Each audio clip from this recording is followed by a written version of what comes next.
I've been feeling like a shark in a shrimp tank.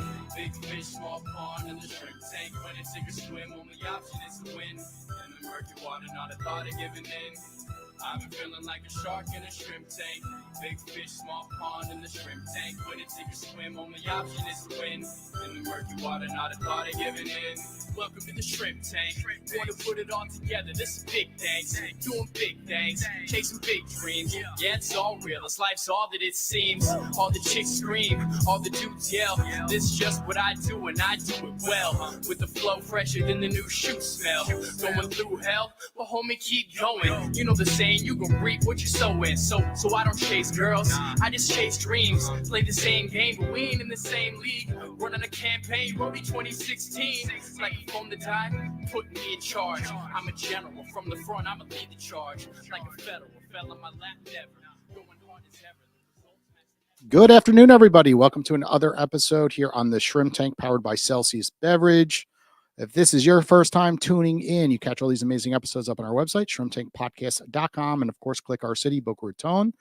And Michelle, wasn't that the coolest theme song you've ever heard on a podcast? What are your thoughts? I loved it. I don't know about you, but I was raised on hip hop. I thought so. See, Roland, thumbs up. I feel like a lot of our guests enjoy that Eminem type feel. Yes. A lot of our guests are those New Yorkers that Yes. were raised in the 80s, 90s with that hip hop style music. Roland, should we change it or keep it? What do you think? The fundamental issue is it's liked by New Yorkers, and I don't know if I want to go down that road. Oh, we're going to stay away from that today. Yeah, we better. We're going to stay away from that. Well, this is the podcast where we get to interview the best and brightest entrepreneurs from South Florida, finding the do's and don'ts of running a business, of course.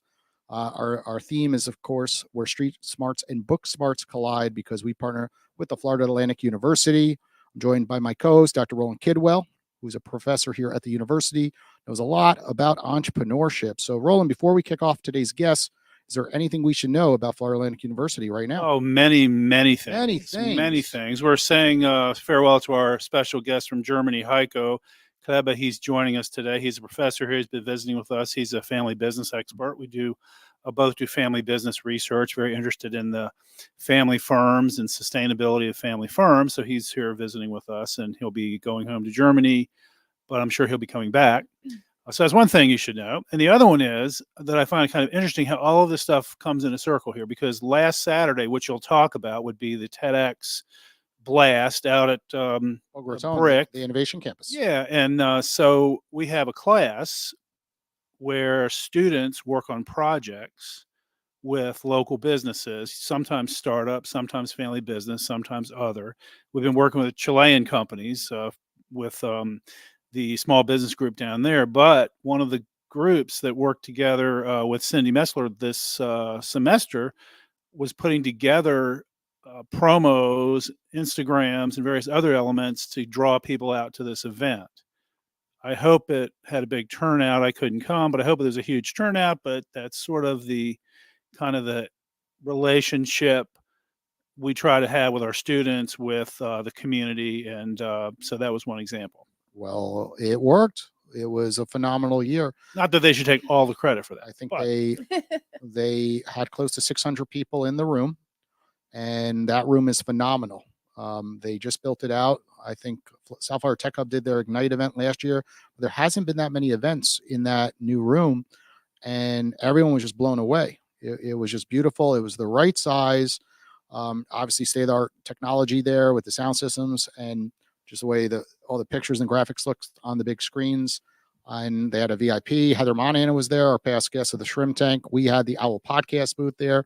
And Michelle actually was running that podcast. So before we get into your story, Michelle, today, just talk about TEDx for a second. Yeah, I wanted and a little bit about your podcast experience when you were hosting that booth. And we used to host the Shrimp Tank booth just like that. That's how it started in 2019. Cindy Metzler invited us, the Shrimp Tank, out. And we didn't know what we're doing. We're like, I guess we could do this. Let's put it, it was over at the FAU Student Union that year. And me, Roland, Kevin, we decided to put that booth in front. And that's actually the reason why that interactive booth exists today, is because Cindy Metzler. So that wasn't my first TEDx that I attended. I've attended other TEDx's in New York City, and they're usually like in small theaters. And I've even sponsored some of them when I had my business, because they were a great exposure for my business. I can tell you that this TEDx had to be one of the best TEDx experiences I had ever had. I loved that it was interactive with the podcast, that all the speakers were approachable, Yes, they were. were willing to, come on over, and not even knowing what questions we were going to ask, but they were open to the conversation. And then also meeting so many other people that are just amazing speakers or coaches or consultants, business people in the community that I knew to Boca. I've only been here less than 4 years. I felt like I was finally part of a community. I agree. This year, it felt really nice on the first hour and a half before the event kicked off. It started right on time, and people also networked during the intermission, and then also afterwards. I noticed in past years, people would leave during intermission, and I'd feel bad for those speakers on the back half because no one was in the crowd. Sometimes these events, when they're at the amphitheater in Meisner, people leave. All of a sudden, it's like, Yeah. that place is so large, but that did not happen this time. People stayed to the end, and then they hung out afterwards. And our podcast booth kind of was really unique at the end because all the TEDx speakers came over and they wanted to be interviewed, and they were an open book. Because I Yeah. think when you're up on stage, you're sticking to that, 10, 15-minute schedule. You can't go past 18 minutes, they say, Yeah. or they can't air your TEDx talk. So it was really nice that they came over to our booth and just got to relax for a moment, right? Yeah. And some of them weren't expecting to be interviewed, because remember I ran after the sex fairy? Yes, the sex fairy. And I ran after her, and she was so kind she was ready to leave, and she was so kind to turn around and say, "Yes, I'm happy to, sit on the podcast and answer any questions." Well, it's a moment in their life that they usually get just once. You don't see many people getting on more than one TEDx stage because Right. once you've been in one, then you apply to another one, and they're kind of like, we want to give Yeah. someone else that same experience. So it's not often. Roland, we got to get you back to these interactive booths. You used Oh, to do yeah. them all the time. Yeah, Maybe the yeah. next time we have it, Next time, we'll bring you down. well, I've only missed the one. That is true. believe. You have been at others. That is Well, true. I remember going to that amphitheater, and it was unseasonably cold. Yeah, it was like 40 degrees. It was ridiculous. Yeah, so that was one we moved that along pretty quickly. But at any rate, I enjoy them. They're fun. Yeah, and just especially pulling people out of the crowd.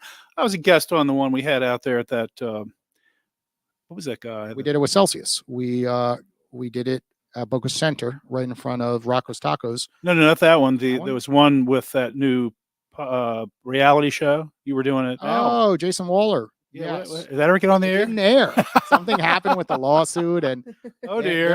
they're holding Lawsuit. that Oh, dear. before publishing. We could edit that part out, but we did have an interactive podcast. Or you having the owl? Well, it's public data that didn't air. It was an event, and they said Okay. it was going to air, and it didn't air. So Oh well. it's public that it didn't hit. We'll have to Amazon ask just yet. Cindy what happened on that one. But let's jump into our guest today, Michelle. Let's start out with your agency. Tell our audience what it is about, and when it was created, and how did you get there? You just said you got down here in South Florida 4 years ago from New York. So tell us the whole story. Yeah, there's some backstory there. So I started the agency in March of 2020 when COVID hit. Mm. But before that, I had a career of 20 years on Wall Street. Many different roles, as you know, happen when you're climbing the corporate ladder. I ran a fixed income trading floor for about 6 years, and around 2018, I just decided to negotiate my way out. I was ready to do something different. I had lost my father in 2016, who was an entrepreneur, had many businesses for over 30, 40 years in the Dominican Republic as well as New York City. So I got this taste of being an entrepreneur, this bug, and I couldn't shake it. So in 2018, I ended up buying a failed nail salon from a reality star in Hoboken, New Jersey on Washington Avenue. I had a lot of competition, but I knew that with my Wall Street smarts and my street smarts, that I could turn it around. And how I turned it around was through branding, knowing my numbers, strategic partnerships, and also, I was basically those women in Hoboken, New Jersey. I had the same story that they had. And so I built that business up. It was amazing. And I ended up selling it to my makeup artist. I wanted to give another woman an opportunity in entrepreneurship, and I could see that she wanted it. And she still has it to this day. And how long did you run that business before? A year and a half. I wasn't a nail tech. I didn't do hair, but I did business. Mm. And I realized during that experience that I really loved it. But at the same time, I was running a hotel business in the Dominican Republic. This is your father's My business? father's business, Okay. plus a farm that was 400 acres with Wow. cattle. I mean, I was learning so much about so many different businesses at that time. What I did know was that I needed to create a business for myself that complemented my lifestyle. I was a single mom. My son was 8, 9 years old at the time. And I had left Wall Street because I wanted more time. And all these experiences were not giving me time. Right. So, so I loved the nail salon business. I sold it to Faye, who still has it. I still consult her. And I sold it in January 2020. I was trying to figure out what my next steps were, still running the hotel business. And March of 2020, COVID hit. Yeah, talk about timing, right? Yep. Angels up there. Yeah, seriously. March of 2020, COVID hit, and I found myself flooded with phone calls by neighboring business owners because my nail salon was the only one that had gone completely digital. You could schedule an appointment on Instagram. We did the digital ads, the email marketing, all the things. So very few businesses were doing that in Hoboken, and they wanted a helping hand. And so that's how Fama Agency was born. So you could still meet. You couldn't meet though to do the work. No, we were FaceTiming. Okay, and doing nails by FaceTiming. Well, no, I had sold the business already. Right. So they were closed down for a while, but in terms of Okay. Fama Agency and consulting businesses, Okay, so you're getting them ready for when they could go back and right, actually be right, in the same room. right. And Wow. is there a definition behind the name Fama? Just wondering. There is. So Fama in Spanish means fame. And I'm someone that has seen I have been actually a recipient of the benefits of branding. And so I want to help as many business owners to, propel them into the spotlight so that they can reach profitability. And let's go back to that first year you jumped from Wall Street to a salon, right? First, who were you with on the fixed income side, right? I think it's important for our audience to really understand, like, you left a major position and then said, I'm going to open up, not open, but buy a nail salon, which is completely different, right? And, so often we see entrepreneurs not willing to make that jump because it's not that sexy, right? Let's be honest, right? It's scary. It's scary, but they also want to do something that sounds cooler sometimes, right? I want to open up a tech company. I want to, open up this cool restaurant. But a nail salon, I'm sure you had friends. They're like, Michelle, what are you doing? You're making 6 figures plus. Like, so kind of tell us the fixed income side and the transition and some of that noise you had to go through. Right. So I was with TD Ameritrade for over 5 years, and I ran fixed income. And what I mean by running fixed income is that I ran their systems, I ran their retail and institutional trading sales guys. And so it required a lot of cross-functional relationships, especially when we had like a new IPO that we were about to market. So I had a lot of meetings with the marketing department, and I was taught so much about digital marketing and like segmenting, our audiences, because I was very like black, white, got into Wall Street in the 1990s. Like, why can't we send an email to everybody? And they had to explain to me about meeting our clients where they were and the customer journey and the ideal clients for the instruments that we had. So I started to really delve deep into the whole digital marketing world because it was changing how we did business and changing the landscape of how a lot of other businesses were doing business, and even like social media and, optimizing the website. Like, you have Ted talking to you in the chat. I pretty much like informed Ted what he had to answer to when it came to our clients. So you took these principles, knowledge that you gained in this particular area in Wall Street, and you were able to apply these to nail salon, to the hotel. everything. To the farm. Yeah, because here's the thing: when you work on Wall Street, and you'll probably say yes to this, the formula to business is of the formula to business, right? When you skip any of those steps is when you hit a wall. So I just followed the formula that I knew, the formula of, all those big brands that we traded on the trading floor. Like, what was important?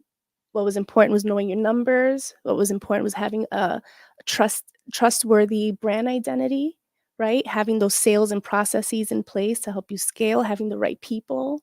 So I just bring that now to the, mid-sized business owner and small business And owner. there was a lot of regulation, so you couldn't really mess around. Like, so when No. you're talking about marketing, for anyone listening, like most financial service professionals like myself, like they say no to everything. Like, you can't post on Instagram, you can't post on TikTok, right? But you were working with a brand that was a little bit more aggressive. TD was always known of having a cool app, right? When you look at Merrill Lynch, Morgan Stanley, like, nope, that technology didn't exist there. It was old school, work with a professional, and you get some technology. But TD was always more aggressive, which is why eventually Charles Schwab decided to take them over. And it was unique that you had that opportunity to be with TD, to learn those skills, to then, go off and, take over the nail salon. So let's talk about the nail salon then. That jump, like, what were friends telling you? So our audience really could understand, like, they probably thought you were crazy, right? So like many corporate folks, I sat at my desk, especially on the trading floor, daydreaming about what I would be doing if I wasn't stuck in a room with like 17 people every day. And when I say we were stuck, like we were closed off from the rest of the company. So it just felt like you were enclosed in, right, all the time. And so I would daydream. I would think about different businesses that I wanted to get into. And I had a friend that had about 5 nail salons.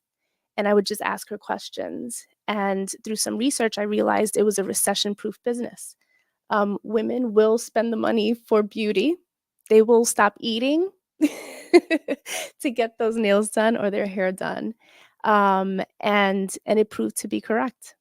Jason's over here thinking that business isn't sexy. It's very, very much so. It is I mean, sexy, it depends but on the demographic. But you understand where I was going, like from the business like side of things, like having nail techs and dealing with a retail store. That's what I meant with sexy. Yeah, sexy.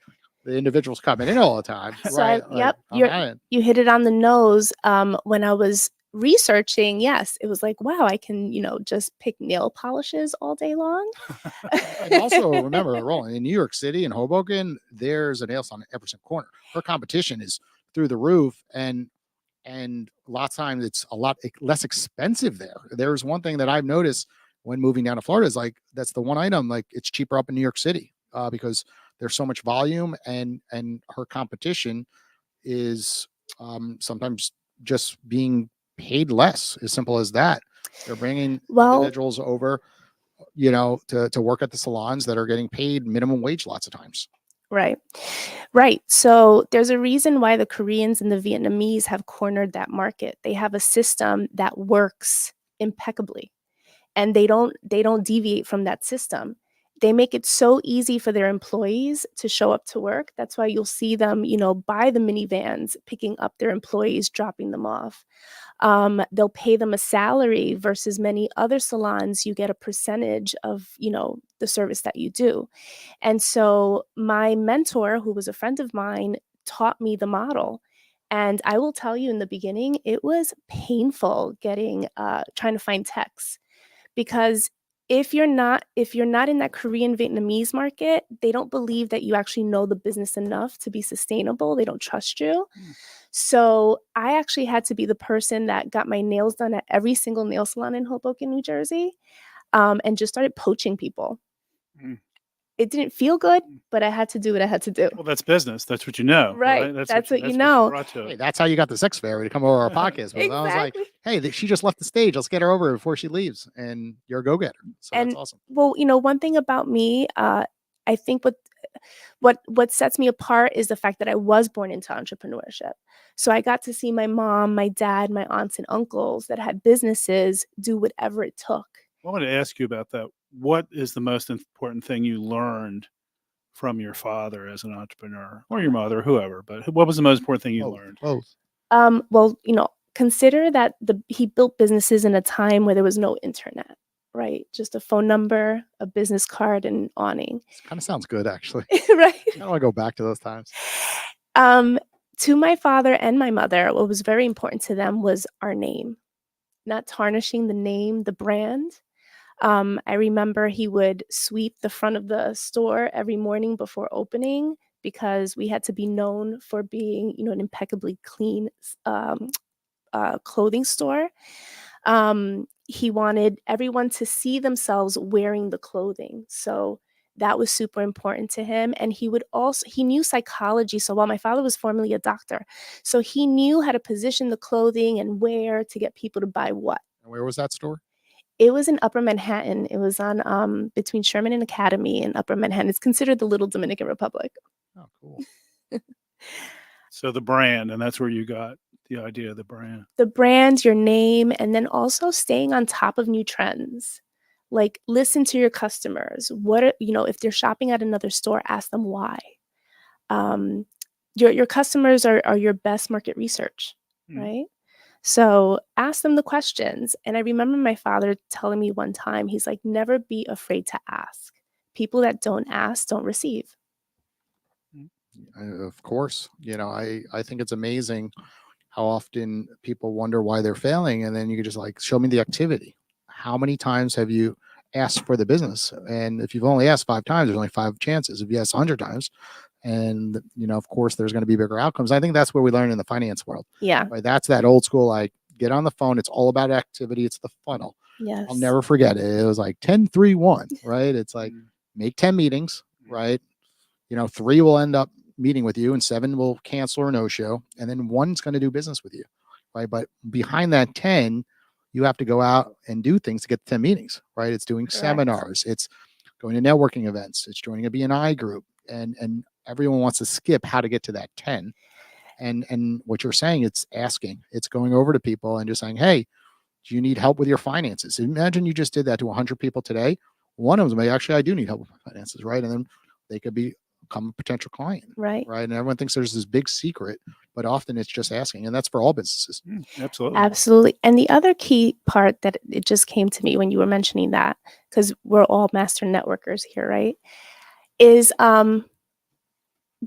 go grassroots first. Like when you have a business, don't be so quick to have these dreams of going national or global. Like make sure that your backyard knows who you are and that you've built this trustworthy brand that they recognize you, because then they become your super fans and that brand expansion happens naturally. And that's something that I saw my dad and my mom do. Like the local senators, commissioners knew who they were. They were involved in philanthropy. Everybody around there, all the stores knew who they were, and they would collaborate with each other, right? So tell us how you did that in COVID, starting the company to bring branding and digital marketing. How did you get out there and do that when you couldn't get out there? And how did you develop this brand when you first started? So I think one of the skills that come with the job of being on Wall Street is that you learn to see trends before anybody else does. And you also start to see an ecosystem that nobody else sees. And so I was sitting on my couch trying to figure out what my next step was, but I'm a naturally giving person. And so I couldn't watch my friends that had businesses tank when I could see the trends and I could see an ecosystem happening that would help them. And so what ended up happening was that 2 verticals were born March of 2020. One vertical was Fama Agency that helped with brand and business consulting and also digital marketing. And the other one was Style Your Business. 2 different verticals. Fama Agency was helping local business owners go digital, or I would partner them with other business owners that had the same clientele but weren't competing with each other, where they could partner up and continue having the business open. So an example of that is I knew somebody that ran a nonprofit. I had a friend that had a franchise of Peruvian restaurants. She had food that was perishable and she needed to get rid of. And so I connected her with the nonprofit and she started feeding the homeless. Hmm. And then what ended up happening from that is that people locally start to donate money to her to provide more meals, Hmm. right? Then I found a restaurant that was in New York City, also a Peruvian restaurant. They were completely closed down, couldn't do anything. So I actually helped with the logistics of getting that perishable food to my friend in New Jersey so that we could feed nurses, doctors during the evening shifts because everybody was feeding morning shifts. Nobody was thinking about the evening shifts, right? Mhm. So again, I could see that ecosystem, I could see that trend, and that's how Fama Agency was born. More business owners trusted me, and I could give them great strategies that they were able to implement and keep them open. The second vertical was Style Your Business. So many of my friends that were traders, portfolio managers on Wall Street were finding themselves in a hard place. They didn't know what was going to happen next with their jobs. And they had dreams of becoming entrepreneurs. They thought I was crazy when I left as a single mom with nobody, nothing to fall back on. And so they reached out to me and they were like, "Can you help me start my business?" And so that's how Style Your Business was born. Hmm. So you were actually then at the start of these startups, giving them advice on how they could just build a business. Did Correct. you ever use the business model canvas? Have you ever heard of that? Yes, I use Oh, it. Yep. okay, that's good. Well, there's something coming out of academia that you can. We certainly teach that. The customer connection, the customer validation, the value proposition, all that stuff. Just kind of codifying what people have been doing who've been successful. It's a one-pager business plan that Yeah. I live by myself. And when I coach clients, it's what I promote that they live by as well. How did you come to Florida then? Tell us that story. Sure. So it was the height of the pandemic. I was in Edgewater, New Jersey, and I just I didn't know what was going to happen next, really, with a lot of businesses. I had a few businesses I was working with that had to close down, and something inside my intuition said that being in Florida was where I needed to be. You're recognizing a trend I was and recognizing an a trend ecosystem. and an ecosystem. In addition, I have Hey, time out. If the trend was happening in like Kentucky, she wouldn't be going to Kentucky. I Right? wouldn't be going to The Kentucky. trend was there's also beautiful weather, lower taxes, and Well, that's the she could work with ecosystem. people on Zoom, That's right? the trend, the ecosystem. That's Right. She did the right time before the rest of the world came, like 2022 through Right. 2024. What I didn't mention before was that before leaving Wall Street, I had started my exit plan for a while. So I had started to invest in real estate in Orlando and created a small portfolio of rental properties. So when COVID hit, I'm in New Jersey helping these businesses, but a lot of my tenants that worked at Walt Disney World were leaving without giving me notice. So that prompted driving down with my son. My mom lived in Orlando and just dealing with, that issue. And then once I was here, I saw the writing on the wall. I could see the trends. I could see what the ecosystem was going to be. And so I started to, real estate was like booming here at that time. So many people were moving down. And here I'm dealing with real estate issues. So I was like, what I'm doing in New Jersey, I could do here for real estate folks. And that's what I started to do. So that's your key customer here? They were. I've changed since, right? You have to pivot. Mhm. So they were great when I first got here. They're not so great today. I still work with them. I'm asked many a times to speak at different offices on branding and business development. But my niche has moved over to law firms and startup companies. Where the money is, the law firms have a lot of money. They stroke checks quicker. Oh, they love Which is shiny going new back things. to your wealth management days, right? It's like, oh, Yes. where the money is. You go where the money Why is. startups though? Because there's not much money in startups unless they raise capital, of course. But in those early days, like 99% of them can't raise capital, and they're just trying to make ends meet, and they can never afford your services. So you end up like wanting to help them because they're so passionate. But we know that a big chunk of them fail, and then they just can't afford your services like the lawyers do. Right. So I go after the ones that have the crowdfunding set up, right? Because they know they need funding. Gotcha. Not the guy with the idea that's waiting for somebody to give him a handout. Gotcha. A little closer already. Yeah, closer to that. Gotcha. We're going to take a quick commercial break to hear from one of our sponsors. When we get back, we're going to jump into our next segment of the show called What's Hot. Join the fastest growing community of professionals on the internet with OWL. Access new networks and otherwise unreachable professional contacts through the one-on-one call feature on the app. Scroll through the list of available professionals and join them for a quick call to build rich connections, expand invaluable relationships, and to broaden your professional landscape without needing lofty referrals. OWL. We bring vetted pros to your doorstep 24/7 on demand. Join our community by signing up at owl.com today. Hey, everybody. Welcome back to the Shrimp Tank. As a reminder, we go live every Wednesday on our Shrimp Tank account on Instagram, as well as our Facebook account and YouTube account and my LinkedIn account, Jason R. Hill. That was the commercial from the OWL app. And what's cool about OWL is you can chat with our guests one-on-one the week after we air this show. And Michelle Caba is already on OWL, and she's done 30, 40 calls, I believe, in that range. So definitely, you want to pick her brain about anything we're talking about during today's show, call her an OWL. Before we get into this segment, because you're one of the few guests that has really used OWL a lot before coming on the show, tell our audience, your feeling about OWL, where it's heading, and the power of networking behind the scenes with it. Jason, not because I've gotten to know you, but I think it is the most genius idea. And I'll tell you why. I love networking, but I am one person. I can't be everywhere all the time. I love that I'm able to network with people in Canada, people all over nationally, with different backgrounds, right? Different expertises. I also like I am a businesswoman at the end of the day, so I like the monetization of the app. How I have people that are always wanting to pick my brain. So now I can send them to the OWL app and they can pick my brain for $1 a minute. And how much time do you spend on the OWL app? So I try to go on for an hour a day. Yeah, pretty much like an hour a day. Because I'm wondering how you have time to sleep. You got your book over here. You've got all the different businesses you're running. You're probably still running a ranch. I wouldn't be surprised, or farm.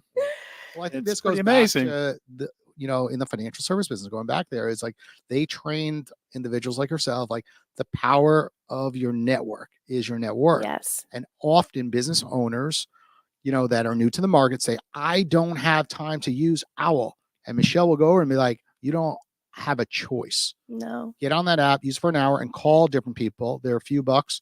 Maybe you'll spend $5 a day, but you're going to make $5 a day because it goes both directions. And the power is in the relationships, not monetizing, the incoming calls. So individuals like Michelle seek out opportunities, and it lands her on stages, lands her on podcasts, and occasionally a client, right? Correct. And also, to be a successful business owner at any level, you have to learn how to leverage. So, you mentioned I'm super busy. I am, but I've learned the power of leveraging and collaboration. So, whereas one time I thought I had to do everything alone, now I collaborate with the right people that have the same mindset, the same values, that see the big picture, have been business owners for a while, have gone through the failures, know not to stay there when the wins are happening, but also see the benefit of leveraging and collaboration. What's that quote we see all the time on Instagram right now? The successful people at the top are collaborating. Which you did today, bringing Erica into the studio. So Yes. tell us about a collaboration with her as a real example, because most people come here by themselves, or if they're in business with their business partner, but you brought someone not in your business here. So it kind of relates to this entire story that you're speaking about. Right. So one of our services at Fama Agency is that we provide fractional CMO services, fractional Chief Marketing Officer services, because noticing the trends, what a lot of businesses are doing right now is a lot of fragmented marketing. So they're going, to the shiny new digital marketing agency, but nobody's there to really put a strategy together to really build a team so that those leads do convert, right? And so Erica and I met at the Tower Club. She owns a very successful staffing agency, and I was telling her about my business model, and that inspired her to start a fractional HR company with a business partner.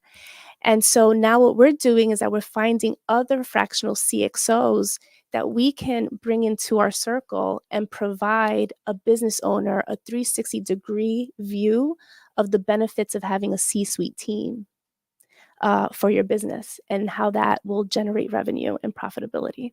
So that's how Eric and I are partnering. Okay, so that is hot, to be outsourcing all your top management functions. Right. Right. Especially for startups, right? Right. Like you mentioned before, they don't have the money for someone like us, but they need to start thinking about HR. They need to think about their pro forma, Mhm. right? Many businesses don't even have one. Right. Right. They need to think about that marketing strategy if they want to be that $50 million, $100 million valuation of a company. So you would offer all of these services to a startup as needed, or would they start with maybe finance and then grow, and then, or marketing, and then they grow, and then they need the HRs or taking on employees? How does this work? What we want is just for them to have the accessibility to the information, Okay. right? We all know that business ownership is very isolating, and you know what you don't know. And oftentimes business owners are afraid to ask. And what did I say before my dad told me? Always ask. So it's coming from that place of providing business owners that are trying to go, big, with the access and the tools to a C-suite team that can help them get there. Now, they don't need to hire us forever, but at least for that knowledge, for that exposure. Mm-hmm. And this would be all of these functions in one Right. team. Oh, that's cool. Yeah, Right. cool. Let's talk about what's hot about owning a hotel in the Dominican Republic. I don't even know if I should tell you guys what type of hotel it was, because in that itself, the story We'll is save that for crazy. Plead the Let's Fifth, do maybe. it. Tell us. Anything goes here on the Shrimp Tank. I'll wink. It's a motel hotel business in DR.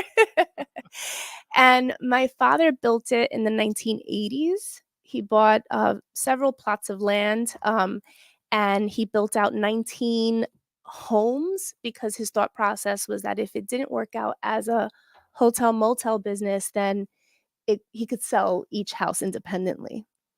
But it was the only hotel motel at the time. He was disruptive. He saw a problem and he solved it. And so, I mean, he had it for like since 1980 until 2018. I mean, he passed away in 2016. But managing a hotel, sheesh, you see, I mean, let's talk about a hotel that's like on a mountain, right? Internet is not reliable. My father at the time was doing a lot of things by hand. So I brought in the computer, I brought in the efficiencies, I brought in the internet. That was a problem. Another thing is employees. The employees there are loyal because there aren't many opportunities, but they also know that the laws are on their side. So even managing like the government and, all the things that come with that, the taxes, et cetera, et cetera. So there was a huge learning curve. But again, I surrounded myself with the right people in the country. I asked the questions. I have no problem being vulnerable and just saying, I don't know. And you haven't decided to sell it, right? You said, No, we sold it. Oh, you did sell it. Yeah. Okay. Yeah, no, it was impossible to manage that. Also, everything else that I had going When on did you here. sell?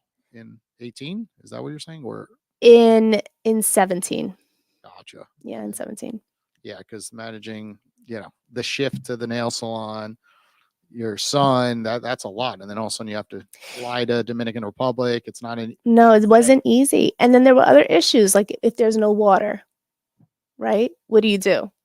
So I had to broker a deal with the fire department to provide us water whenever we didn't have water. There were just, hurricanes, earthquakes, right? I mean, right. And then I had always gone through a lot in the last 10 years. Right. And then we had another hotel that purchased a plot of land like right across the street, and I could see the writing on the wall. And so I sold it to, somebody that has, had the cash flow to turn it into what it is now. And is mom fully retired, or is she still in business then? No, my mom was a nurse. She's retired completely. And she lives in Orlando. She's a little real estate mogul. She finds the opportunities and we invest together. Oh, cool. Yeah. So you came to Boca 4 years ago? Are you in Boca? Or are you? I'm in Boca. Yeah, I'm not too far from So here. what is hot in Boca? Oh You my God. noticed. All these huge businesses moving in here. The economic development that's happening, it's hot. Um, the reason I moved to Boca was because I knew I would be surrounded by a lot of entrepreneurs. There's not a coffee shop you walk into that you don't see at least 15, 20 people working. Hmm. And if start conversation, you learn about all these different cool businesses that they're working on. But in addition to that, it's just, it's a technology hub. All the, huge businesses that are coming in from high tax states. It's an exciting time for Boca. Is there something differentiating Boca though from West Palm Beach or Miami or Fort Lauderdale? For sure. I feel like I'm in Jersey. Really? That's the first time we heard that. I haven't heard that We always before. say New York or like Long Island, but not Yeah, Jersey. I haven't given up on New Jersey yet. That's because you don't visit it, I'm assuming, though. Do you visit Jersey that often? No, I have to say no on that one. Yeah. so But it I doesn't have count. been there. Okay. What exit? I don't know. But I moved my son and I from Edgewater, New Jersey. So it's a cozy 2-mile town right on the Hudson River. And, it's a sleepy town like Boca. So it's very similar to what we already knew. Everything closes at 2 a.m. sleepy too. Sleepy town. That's good for New York. Girl. Yeah, I know. 2 is not 5. All night. Yeah, I got it. Right. The school system. My son attends Spanish River, #1 school system. I love the exposure he's getting to, all the different types of people from all over the world that attend. He has an entrepreneurial spirit. They had a great entrepreneurial program, and the community has been so welcoming. I love it here. Right. What do you miss? Go the other direction for a second. Yeah, so I miss as big as Florida is, at times it feels small. Because even at TEDx, like I felt like Somehow you bumped into me like 4 times in the last 4 weeks. Right. Like somehow all of your networks converge. It is weird, right? It's so Because you could be weird. in Miami, Fort Lauderdale, West Palm Beach, and Boca, and somehow you see the same people. Over and Which over did not again. happen as much in New York City. At all. I know. At all. It's so weird. Sometimes within the financial service industry it would happen, but not like a general networking event. I understand. If you go to a TEDx New York City event, Upper East Side, like you'll see no one you know. Not a soul. Here, you you go to one TEDx in Delray, you go to one in Boca, and you're like, wow, you see 50 people that you know. It's interesting. Mm-hmm. Well, I guess my experience has been, unless you go to these events, you don't see anybody you know. True. You don't bump into people here. I used to live in Wyoming. Ooh. You would see somebody, 3 times in the same week. Wow. Yeah, it's very weird in this town. It's very strange. Laramie, Wyoming, right? Right. And Michelle, what's hot about some of these other organizations that you're part of, right? I think we haven't discussed the Daily Drip, right? What's hot about some of these other, I guess, collaboration groups? What, some are networking groups, but speak to those for a second. Right. So it's so crazy because the way I started networking here in South Florida was using the Meetup app.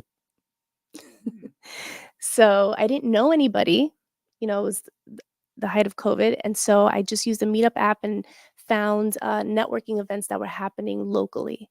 And each networking event, I would meet somebody that would lead me to someone else.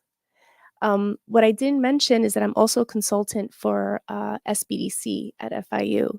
And so consulting those clients, they would FIU or FIU. Oh, no, you get FAU. Sorry. Since you're in Boca.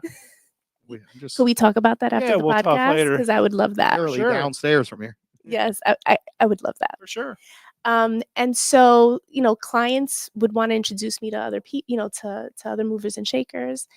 And so I met Romy because I went to a book signing. I didn't even know the author. I was just told about the event. And Romy walked over and she told me all about the Daily Drip. And it was exactly what I needed.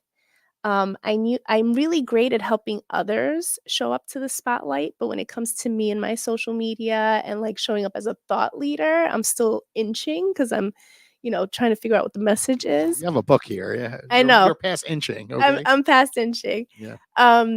So the Daily Drip is an amazing network of women, South Florida business women, that are thought leaders, and they basically give us the stage to show up as thought leaders. So whether it's being a contributing writer, as I am, we write a few blogs for their magazine, speaking engagements. What I love about the network is that everybody has their own communities that they have monetized, and they'll come back to our community if they want somebody in branding or want somebody in sales. So it's a sisterhood, but it also helps generate business. Okay, we're going to take a quick commercial break here from our sponsors. When we get back, we're going to jump to our Plead the Fifth segment of the show. Oof. Step into our state-of-the-art innovation lab and create your digital future. Oz uses cutting-edge technology and 22 years of industry knowledge to enhance customer experience through digital innovation in a variety of expertise. Oz is a leading global consulting company whose services and solutions are trusted by startup, midsize, and even Fortune 500 companies. Get to know more about Oz's Salus, a mobile solution bringing us back to max capacity, and their latest solution, Rainmaker, saving insurance companies years of work. To learn more about Oz and their exciting technologies, visit followoz.com. That's FOLLOWOZ.com.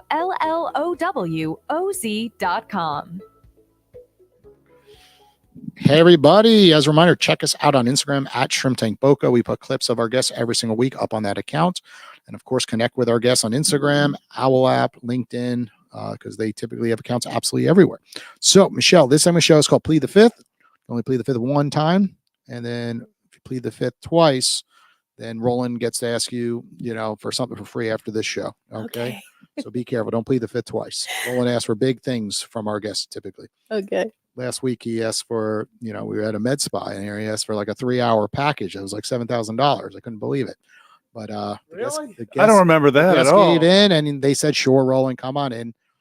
For you, we'll let you have that $7,000 package. So to kick things off, let's talk about, which TEDx speaker this weekend where you just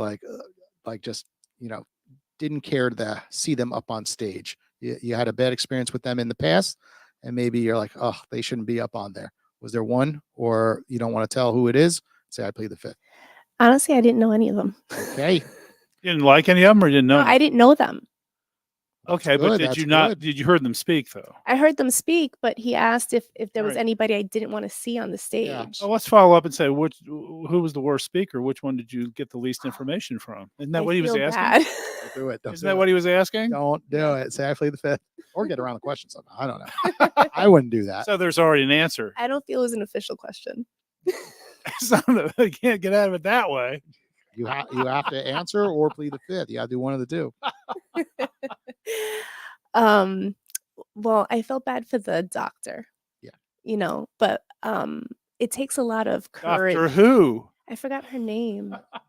You forgot her name too, right? Sorry. Well, that's probably why that was not as memorable for you. It was something important. I know she's a doctor for geriatrics, and we're all going to get there soon.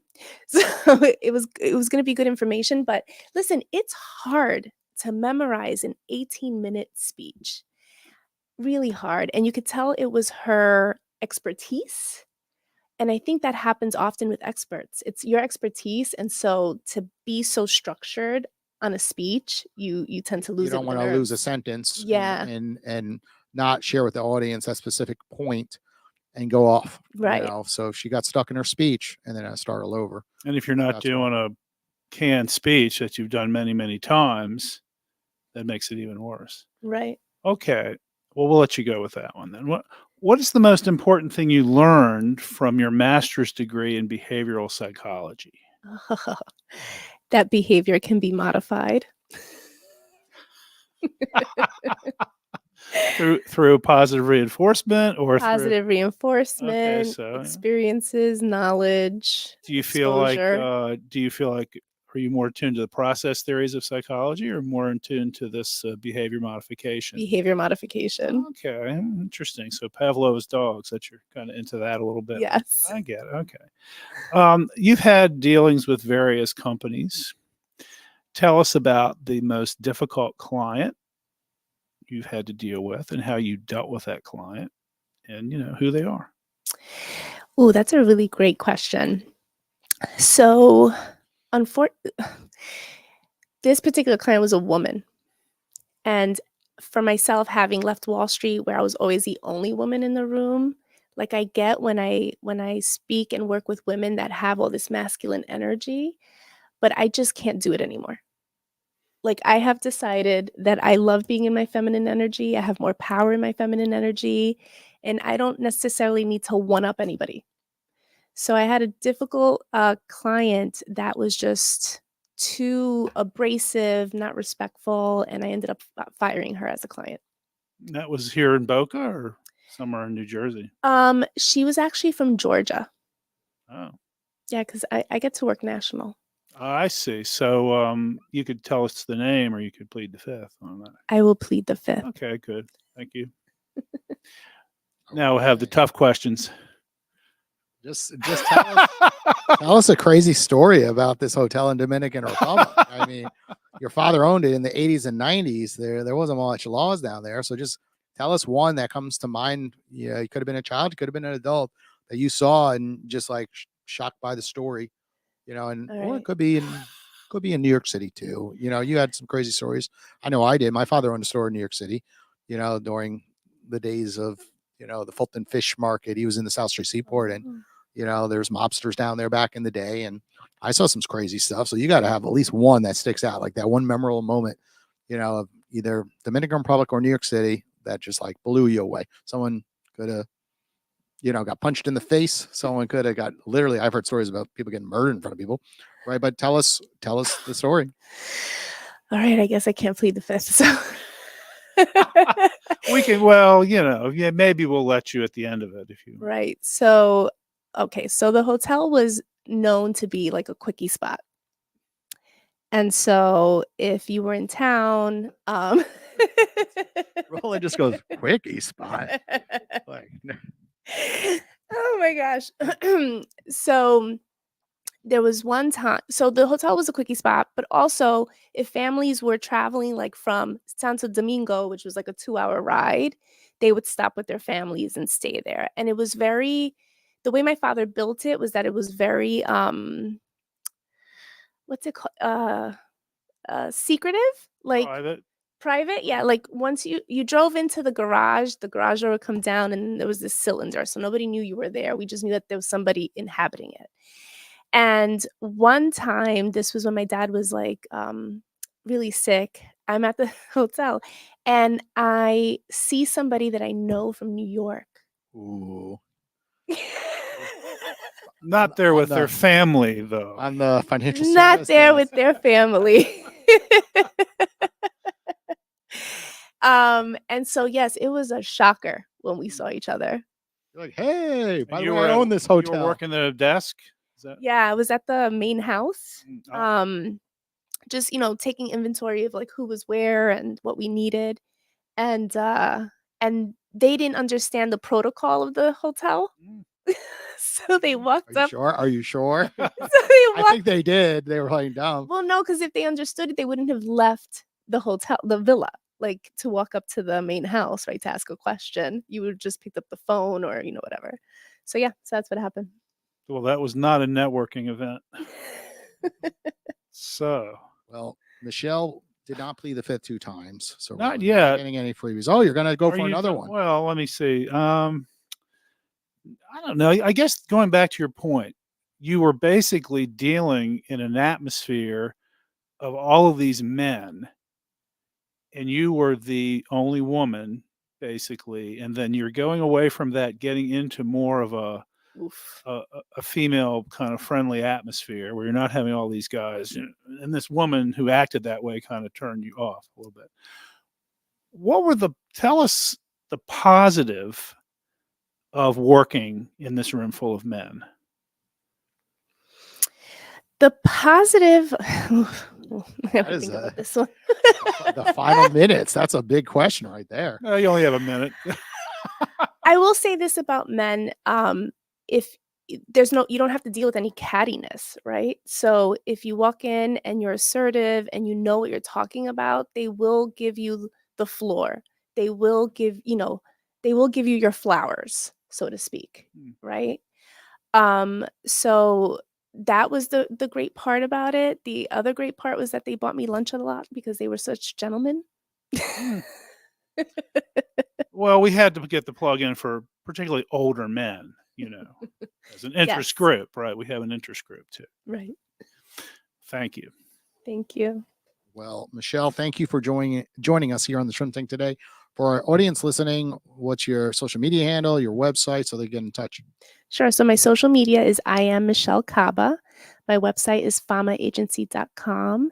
And if you are starting a business or you are stuck in your business, you can find my book on Amazon. It's called Style Your Business.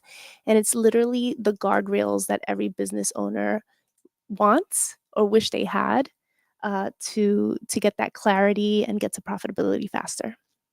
Okay. Well, thanks again for joining us here on the Shrimp Tank. For everyone listening, we'll be back next Wednesday right around 1 o'clock. Take care. Thank you. Feeling like a shark in a shrimp tank. Big fish, small pond in the shrimp tank. When it take a swim, only option